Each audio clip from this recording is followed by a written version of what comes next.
your goal against KCC nominated for the Puskas Awards. Yeah, others were saying I wanted to cross forward, but no. There are other goals that I scored with Rabona which were not televised.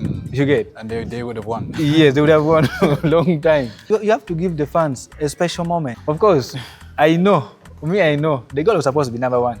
I had left football. Yeah. I had left football. Most of our parents don't support our children to play. The South Africans didn't know the person they were dealing with. You know, sometimes you can ask yourself that, how did they even do this? Trying to bring the AFCON trophy to the country. Hello everyone, welcome back to my channel. My name is Ibrahim Ibs, and today we have Ibs Meets. Everyone has a dream, but not everyone lives to see their dream come true. Can talent and determination really take you that far? What does it take to change your life forever? Today we talked to Denis Omedi, a man who turned a moment of brilliance into global recognition, defying the odds, putting Uganda on the map, and proving that no dream is too big. Denis, welcome. Yes. Thank you. Thank you for joining me here in sunny Uganda. First, I want to start from the beginning, take it right back, obviously, to where it began for you here in Uganda. Yeah, thank you so much. All I can say is it's really a very hard moment, I can say. But again, I'm so happy that I've got this opportunity to at least share a few things. And looking at how I started right from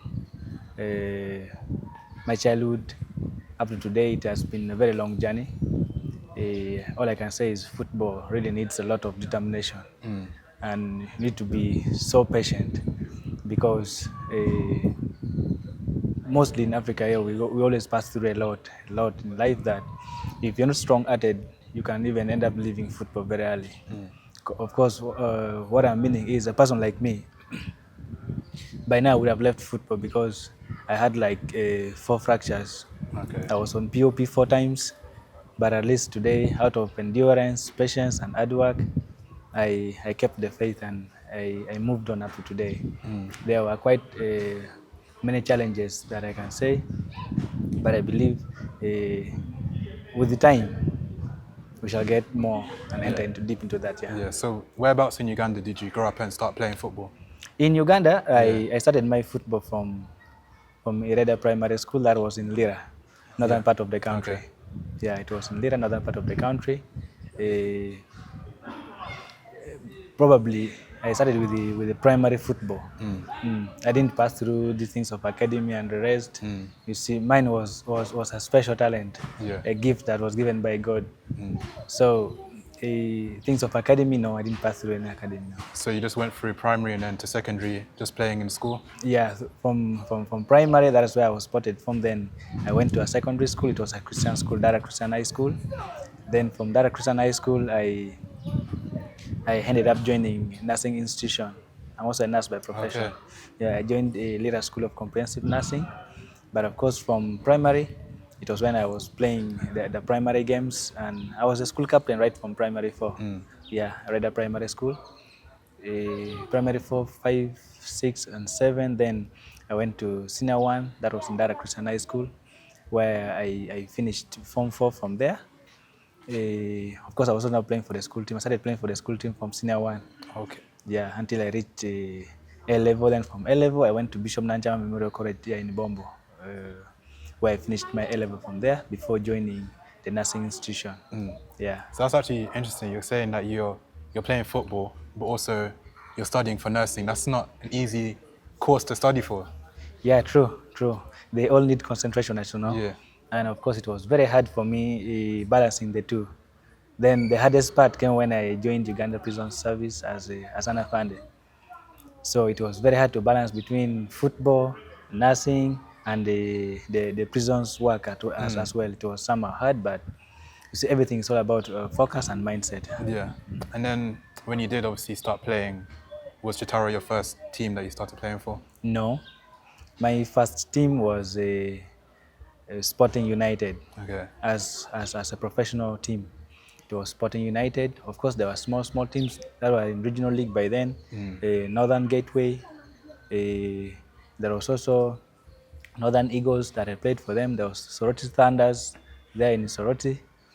Yeah, those small ones. But now the the biggest one that I started playing for, it was Sporting United. That was in Lira. That was now in Big League, Okay. Ugandan second tier league. Yeah. That was in Big League. I played for Sporting United. Then from Sporting United, I went to Amuka Bright Stars. Yeah. Yeah, from Amuka Bright Stars, I came to Water Football Club here in the Central. Then from Water Football Club, I ended up joining Boma Football Club, where I scored 22 goals. I think it's still a record up to now. I scored 22 goals in Big League. I was the top scorer. And that was where Kitara bought me from. Kitara bought me from Boma Football Club, where I am currently. Yeah. Yeah. So just for those who might not know how the leagues work in Uganda, so we have Uganda Premier League, which is the top tier. So Yeah. let's say like Premier League in English football. Yeah. Then you have the big league, which is Division 2. Yes, So let's then- say like the Championship of England, yeah. England football. And then you have the regional leagues below Yes. the big league. So Yeah. you started obviously playing in the regional leagues before making it into the big league, which is where you played for, was it Bomba? Yeah, Boma. And that's where you broke the record, Yeah. the big league record. So let's say like the championship record, for example, you broke the goal scoring record there. Exactly. Congratulations. Yeah, thank you. How did you feel? Was it just, because you're just known for scoring goals, was it just, oh, this is what I do? Or was it a bit of, okay, I'm the best player here, I'm scoring the most goals? Like what was it like? Ideally, all I can say is, me, I'm a goal scorer.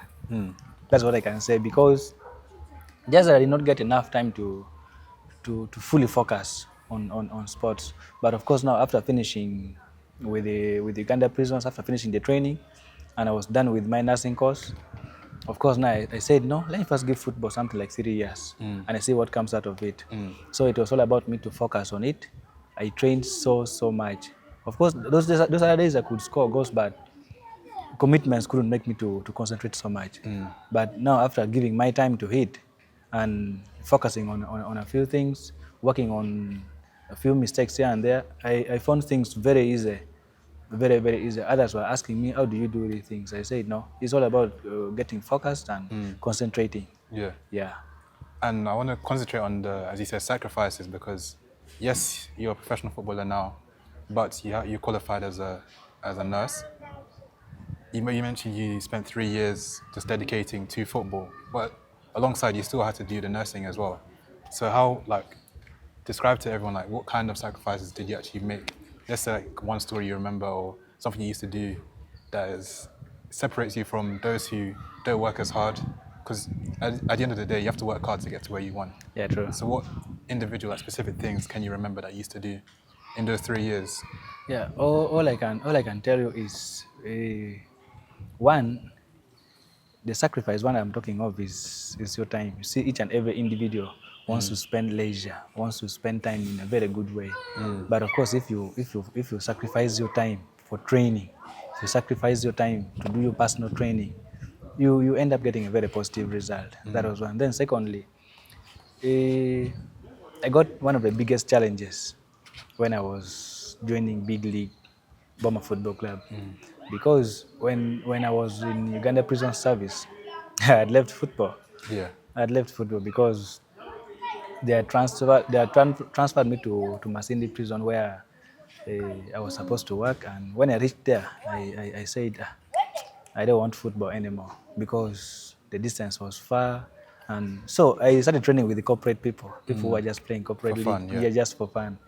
So one of the coaches of Boma Football Club, that was Coach Fred Alinaitwe, he got me and he was like, man, no, you first come and play for us regional league, at least for only one season. You qualify us and you come back and continue working. I told him, no, I cannot do it anymore, because I left football already. Yeah. I left active football. He said, no, if you're busy, we shall leave you. But if you're free, other days that you're free, you come and play for us. So I took that opportunity and I said, no, it's okay. Let me come and play for you. So immediately after signing with the Boma, I got a transfer from Masindi to Kapchorwa, where those of Joshua Sheptegei stays. Yeah. That was the longest distance, I can say, for any sports person to endure. So, like, put that into terms, that's from the central. So from which part of Uganda to which part? Masindi is here in Eastern. East. Midwestern. Yeah. So from Midwestern here up to that side of the border of Kenya, where Kapchorwa is, you can It's a imagine. long journey. So when they transferred me to Kapchorwa, I said, okay, I can now fully say I'm done with what? With football. But if God is doing other things, I didn't know that God was taking me to a new beginning place. I went to Kapchorwa, and from Kapchorwa, the CEO of Boma Football Club, he drove up to Kapchorwa. He reached the OC of the station, Mr. Opio. Opio was like a father. He didn't refuse me from playing. He only told the CEO of Boma that if you can transport him to and fro, that is very okay. For me, my problem is him being out of station for very many days. So when he accepted, Boma could transport me from there up to Masindi, then back. But the hardest thing was time. You could imagine me, I could travel from Kapchorwa at midnight. I reached Kampala here by 5 on game day. I reached Kampala here by 5 when the game is at 3 in the evening. So from Kampala here, I moved direct to Masindi, 4 to 5 hours drive. I reached there, I just go and sleep. After sleeping, I wake up during time for warm-up. After warming up, I play. Immediately after the game, direct to Kapchorwa. I don't even sleep in Masindi. So it was one of the biggest challenges that I faced. But of course, if God is saying that is where you're going to begin from, that hard place, I wanted to begin from there. Because I can say it was that time that I scored a lot of goals. Out of that hard time, it was where I got those goals from. So it's almost like you had to put in that hard work, that hard, the traveling, not sleeping well. To get to, that's one of the sacrifices you had to make. Yes, that sacrifice, that endurance. Because of course, very few players could endure traveling on game day and playing, then going back. Week in, week out. It is very hard, very, very hard. But I did that. I did that. Of course, you always see how diamond is made out of it. Whenever there is heat, whenever there is pressure, always something good comes out of it. So I endured and I got the 22 goals from big league. And in a way, it paved me way for your transfer onto... For the transfer and also for the national team. So then onto the transfer to Kitara FC? Yes. When did you learn that they were going to sign you? How did you feel about the move? Of course, I had very many offers from other clubs within Kampala here, but Kitara being a team which is also in the same region with the Boma, we are like neighbors, and by that time, a year before that, before Kitara qualified for Super Division, we were in the same league with them. So we had a lot of disturbances there and there. We could disturb ourselves, and I also picked up the interest. I said, since I got my luck from Bunyoro land here, let me decide to stay with the Kitara. Of course, from there I was feeling already at home. Nothing like going to get settled and getting used to the environment. No, I was already at home, being from the same region. And let's fast forward a few months later, October 2023, your first call-up for the national team. Like, where were you when you received the call? How was your feelings? Who did you tell first? My first call-up was when Uganda was going to... Of course, there were these small call-ups for Queen's National Team where we make regional tours only. That was, I think, my first call-up to the national team. When they called, and in that game I went and scored. I entered in second half when we were going to play Eastern. I entered in second half and I scored a goal. For international friendlies, my first game was with Mali. We went to Bamako. That was a different experience, very, very different one. Going with the national team, putting on national team jersey, you feel everything is new for you. You feel there is something special you need to defend for. You're not defending yourself, not your club, but this is a national team that you need to stand so strong, and you have to be brave in each and every single minute that you're given.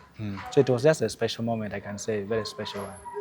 And obviously now you've almost got your place in the team. You've had the AFCON qualifiers, obviously this year. You obviously played a big part in qualification, assists, goals. Like, what does it feel like to be qualified for AFCON again? Because the last time Uganda were in AFCON was 2019, so they missed out on almost like 2 tournaments. So now to be back for 2025.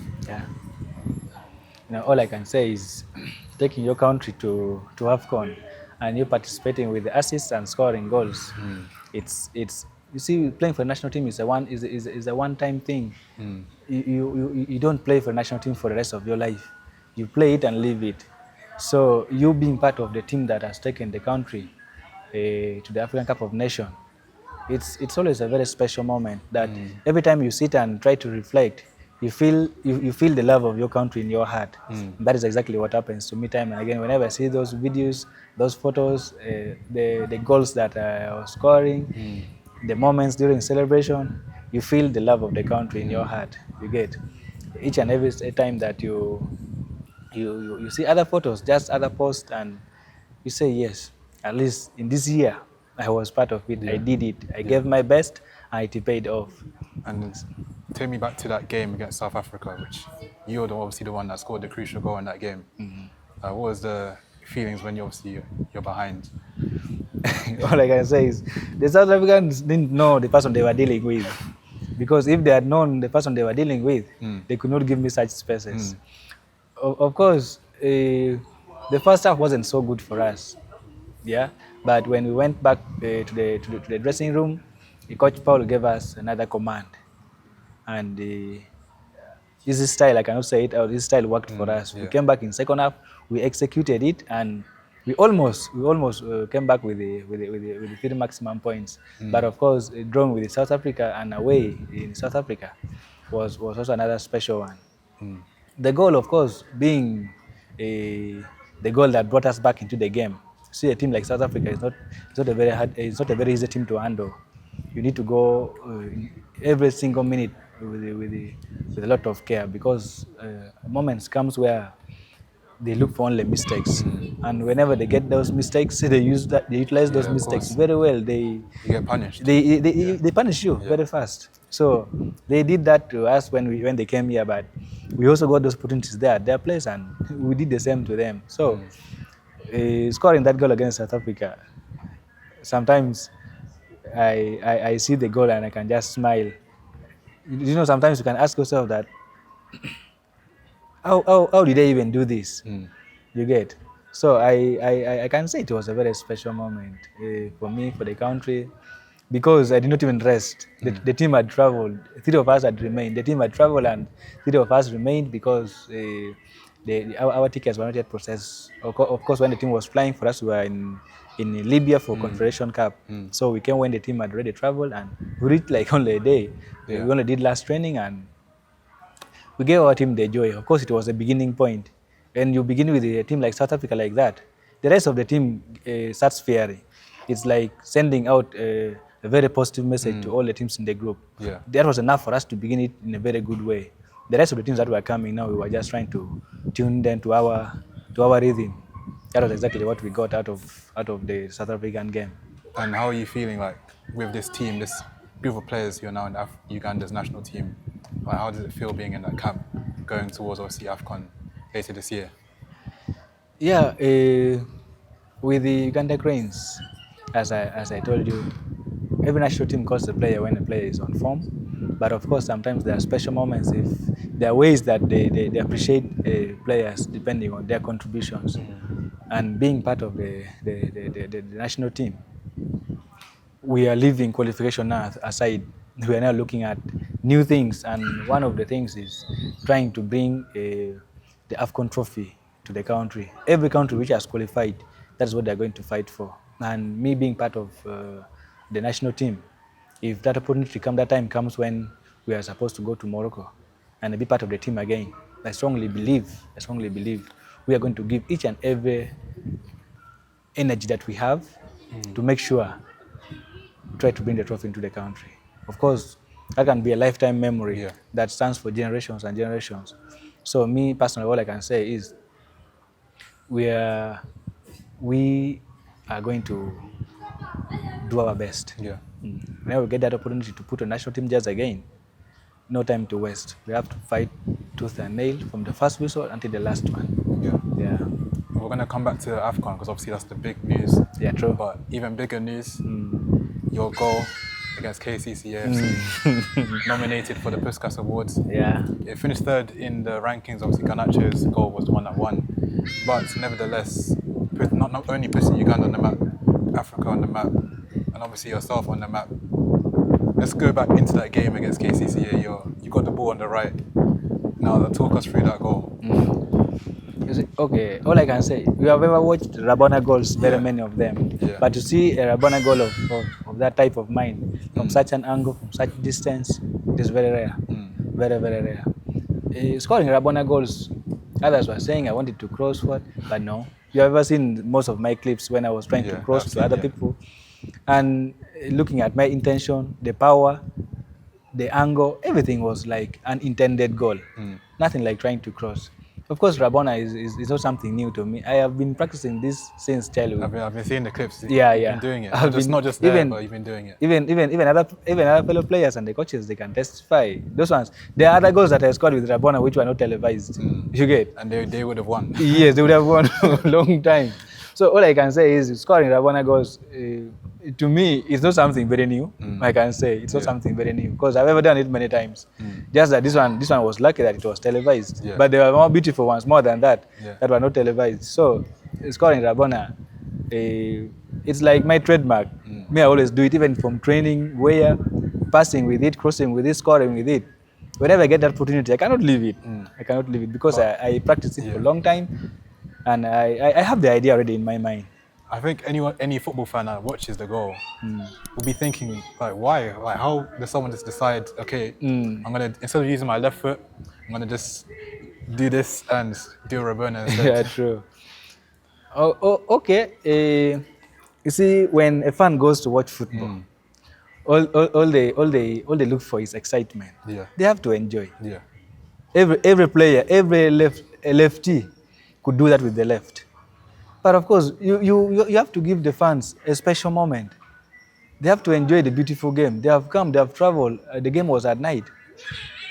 Such moments are the moments that they will live to say, that night I was there. You get? I watched it personally. So those are moments that brings fans into the game. Of not only in Uganda, but in each and every league. A player will always look at such moments, and the fans will also look at such moments and say, hey, I missed this. I think the next games I should not miss. I must be there. Those are the things that brings fans into the game, and you feel the vibe time and again. Of course, when the whole stadium is full, even just as you're coming out into the tunnel, you feel energized already. Looking, hearing the way the fans are shouting, you just take yourself there to go and play now. No fear, no nothing completely. You just go and execute exactly what you have in you. I can tell you that when the fans are many, you bring out another version of you. You feel the game that you used to play are very different games compared to the ones that you're playing that day. You get? So me, all I can say is, with the side goals, a lot of positives comes out of it. One, the fans get energized. Yeah. They go back when they're very happy. Two, the clubs themselves, they feel elevated. Because as I can say right now, Kitara, if it was only known here in Uganda, Kitara is now known in the worldwide. in the whole world. So it's a very big, just a very big stage for all of us, and I can say we cannot leave it just like that. And the way the Federation of International Football Association appreciated it by putting it among as the best goals in the world under Puskas. Me, when I saw it in the morning, I was like, am I still dreaming or what? I had to first open my eyes again, and I saw the thing. Was like, no, it is like that. So I had to accept, and I said, okay, since it is you who gave us the skills, God, then let your will be done. But again, it being number 3 in the whole world, it's a very big statement. Should be number 1. A very big statement. Of course, I know. For me, I know the goal was supposed to be number 1. I know it was supposed to be number 1. But of course, a few factors here and there, looking at our league, and of course they said the fans contributed some percentage, and you cannot compare Kitara fans and Man United, United fans in the whole world. You get? So me, I take it being number 3 and entering into the history books of football in the whole world. Is not something small, and it gives me courage to work even extra harder. Extra harder. And that's what I was going to... Me, I tripled. Since then, I tripled my work rate and my training sessions.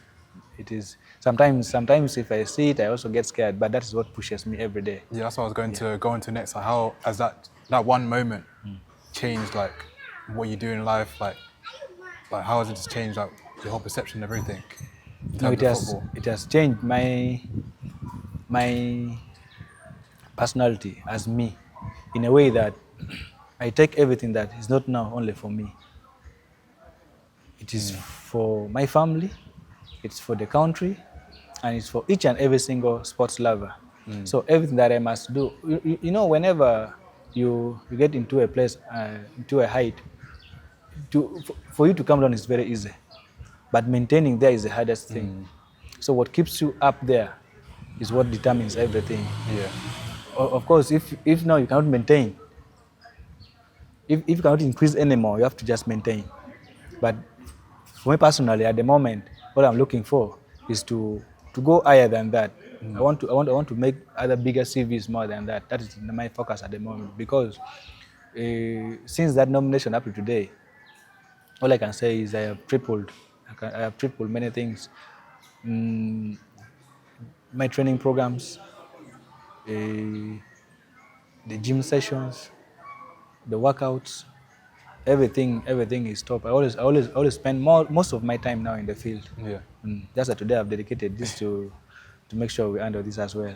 Thank you. I appreciate the time. And Yeah. as you mentioned, now you've almost doubled or tripled your work. What is now your career goals from this moment? Could be short term or long term. Like, what kind of things do you want to achieve? Yeah, all I can say is, if you talk of career goals, I have many of them. One, every player wants to play professional football in top clubs, you know. But sometimes you get hit up with the age bracket. Sometimes you tend to look at the people who are behind you. Sometimes you tend to look at the family-related issues, and you feel like if it cannot be like that, then you need to start building generations that have to replicate you exactly. If they cannot defend where you have stopped, then they have to push exactly where you have left to another level. That legacy is what I want to develop after leaving professional football. But of course, at the moment, I can't talk of leaving professional football still. And other career goals, there are big achievements that each and every player dreams of, playing in those big teams outside Europe, playing like in Champions League, Europa League, and top leagues in the world. Of course, every player looks into that, and if an opportunity like that comes, that is the time to go and dial it again. Yeah. You give your best and make sure you take your flag of your country to another level. And it's also one of the things that I was looking at, carrying the Ugandan flag into another level is also one of my top priority, because seeing it being lifted, seeing a Ugandan that very day in Qatar, in number 3, that was another special moment, of course. And all I am praying for, the goal has taken me again to another history that I can do more. I can do more than what I have done at the moment. Being nominated and finishing number 3 was one. So if I can finish number 3, can't I do something extra that I can finish number 1? Yeah. Of course, now when you look at the type of the league that we are playing here at home, I cannot say it is an amateur league. It's a professional league as well, though we still miss a few things but I believe with time we are going to get there. Looking at the structure, how the federation has organized the things, it is quite promising that with time we shall get there, though it cannot be very, very soon, but I believe we are in the process already. Yeah. Yeah. And if you were to talk to your younger self, let's say when you started football back in primary school, if you could send a message back to that young boy, what would you say? Would you change anything? Yeah, it would. It would change a lot of things. If I can talk to my younger self, Yeah.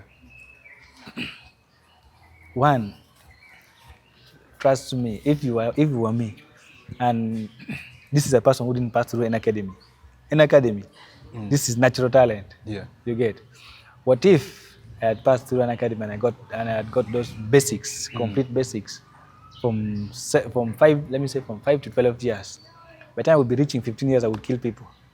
I would kill people. So what the federation is doing, I really love it. I love every single phase that the federation is doing, trying to pick people from the grassroots football, from the academies.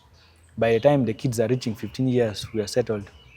Just put now the parts of maturity bits in the kids, the technical parts of it, and leave them to enjoy the beautiful game of football. So me, if I could take myself back down there to those years, I could give myself 100% time in football.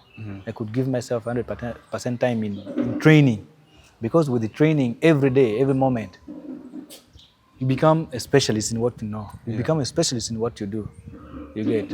Of course, football is a game of mistakes. You make it today, tomorrow, next day, but as long as you don't stop doing it, you'll get the perfections one day. Yeah. That's what I believe in. And for any like young Ugandans or Ugandans out there who are still aspiring to make it professional or play for the national team or go abroad as well, what kind of things would you like to say to them? All I can say is young kids, what they have to do, one, they have to focus. They have to focus. See, all that I realized after is that most of our parents here in Uganda, most of our parents don't support our children to play. Yes, they don't support our children to play. Because me personally, I realized after I was just a stubborn kid when I was young. Because I could escape from home, I could leave home, then I go and play. Yeah. But after coming back in the evening, my musee was stubborn as well, but he could support me. Yeah. You get. Of course, now you cannot beat me when I am back home very late in the evening and he also wants to sleep. You get. So the parents have to support their children. Whenever a kid has shown an interest in any sports, not only football, but any kid has shown any interest in any sports, let's support the kids. Because we don't know. People survive in different ways. You get. Yeah. People are earning with their talents, not only specifically books. You get. I am a qualified nurse, but I rarely get time to work. I am a qualified prisons officer, but I rarely get time to work. Most of my time is now in football. So if I had concentrated right from childhood up to now, I would be a different person, I can say. So to all the young kids who are outside there, one, prayer is priority. Because all the ways that we follow is God. It's Jesus who leads you into what you're supposed to do. He protects you even every day. If it wasn't God, me, I would not be here today. One thing I can say is by now, with the 4 fractures, what if I got a more serious fracture out of the 4 that I was on POP? You get. So if it was God doing it, sometimes it's like a test. No young kid should think that everything will be smooth the way they think it's supposed to ups and be. downs. Yes, it's just like the way you see the mountains. Yeah. If you see a mountain, it's not like a smooth place. Sometimes you have to go down, climb up again, you go down, you climb. That's how life is supposed to be. So when it's okay today, a kid should not think that it's going to be like that forever. No way. One thing they have to prepare their minds for, the first one is the psychological bits of it. Because in football, there are frustrations here and there. Sometimes you feel like things are not working out for me. I think I am not supposed to be a footballer. You get. But if you endure, you keep yourself in it, you push yourself mentally, you can make it. But when you do have those moments, as you said, where you question yourself, oh, should I be here? Should I be playing football? How do you come out of those moments? Of course, there are some moments that when you have responsibilities at home. Because when I lost my dad in 2016, that was one of the hardest times that I faced. Because entirely the whole family was on me. Any single moment that I could get, any small money that I would get, it was always demanded for very fast.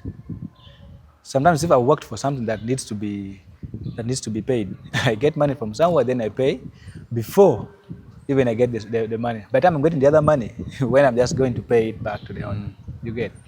So my mom really worked so hard to make sure we also survived in that way. But of course, those are one of the moments that I can say, you feel like, why can't I leave football? Then I go and concentrate on something that, even if I'm going back with only 5,000 in a day home, it can be pushing life. Not waiting for the whole month and you get 20,000. Are you seeing? That one cannot match completely. You get. But of course now when I got the bursary of studying, I started nursing for free. The certificate I did for free. So when I finished the nursing course, I was playing nursing, I was playing big league. You get? Yeah. Yeah. So nursing I was studying for free. Big league I was playing. So mom was okay for me to be at school. But now me, I could play football to make sure. Of course, I was supposed to be at school full time, but I had to be there in the field Yeah. to play, to get some money to support those of mommy at home and some of my siblings. Yeah. You get. So some moments comes into your life that another days of defeats when you're defeated with many goals, you say, I'm a talented footballer. You get. So you get those moments and you say, with the football, no, it will not work. Then other days you can come when you're very, very, very tired. Not only being tired, sometimes distances. Even sometimes you fail to get clubs. You get? Yeah. Yes. You fail to get clubs, you train for 1 or 2 years without seeing anything coming out. You try to get linkage from people, nothing coming out. You say, let me shift to another profession. Are you seeing? So you end up leaving football like that.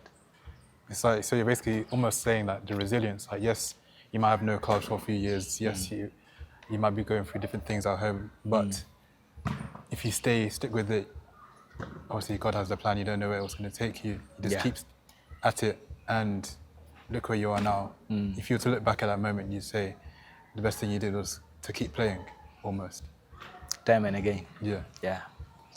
And would you say, do you have like any, I don't know, motto or philosophy you live by, like a saying you live by every day, both on or off the pitch? Yeah, I have many of them. I have things that I've put in my room, just that you cannot go to my room. I've put in my room whenever I wake up. Yeah. It reminds me of everything, every single moment. One of the things is, unless they kill God, but if God is still alive, I will reach somewhere one day. Of course, now I've started to see big things that God is doing just by that. Because living that kind of life and seeing God work it out for you to that extent, it is. If you don't have any reason to thank God, you have to see it from me. Yeah. You have to see it from me. Just by believing in God, you know that God can take you very far, very, very far. So if they kill God, my Muse used to say, little but daily. It's about daily. Little but daily. That's a good do it saying, little, yeah. do it little, but make sure you do it Every every single day, day. every day. So little but daily, it piles up to be a very big thing. Yeah, no, That I can confirm it by the Rabona thing. Yeah. When the day I started it, I could fall from up to the other side when I was young. But of course, those balls were still these are the small soft balls. Very easy to do with Rabona. Yeah. no, So those life-changing moments are always there. What pushes you every day? Yeah. I've got this closing thing I do. Firstly, I'll give you this. This is like a gift from me. Okay. It's a shirt from my brand called The Cage. Wow. As you can see, I'm wearing the white version today. Okay. But I've also got the black one. Okay. And I've got this, I like that little but daily one. I've got this, so you're actually the second guest, but the first guest on this new version I'm doing. I want you to, The cage, eh? I want you to sign it and maybe leave like a personal message or something Okay. that is close to you on here. And Yes, then sir. I'm going to keep this shirt. Everyone I meet, I'm going to get them to do a message. And Okay. eventually I'll frame the shirt, so Okay. you can be the first guest to sign and Okay. leave a message on here.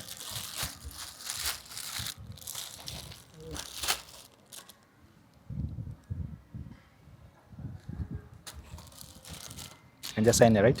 Yeah, sign and you can like leave like a personal message or something on there. Okay. This is good, right? Yeah. You see this? Do you want to read out what it says? Do you want to read out what it says? Yeah. Unless they kill God. If God is still alive, everything will be okay. Okay? Then, little but daily. Do it little, even if it is too small, but make sure you're doing it every day. Okay? Make sure you're doing it every day. Yeah, because it will pile up and become a very big one that will stand for generations and generations. Then lastly, I'll write it after.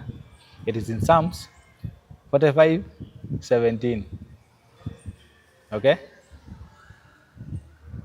I'll make your name to be remembered in all generations. If you do it little but daily, your name will be remembered in all generations, and all nations will praise you. That is not my word. It's the word of the Lord. Oh, yeah.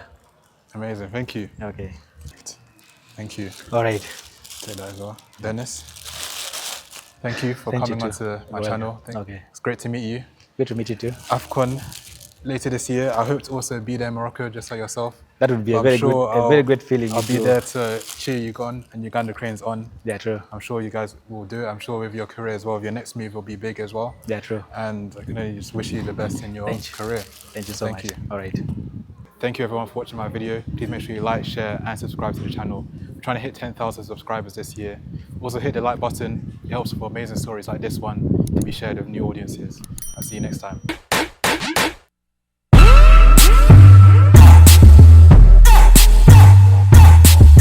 I'm here with Ibs.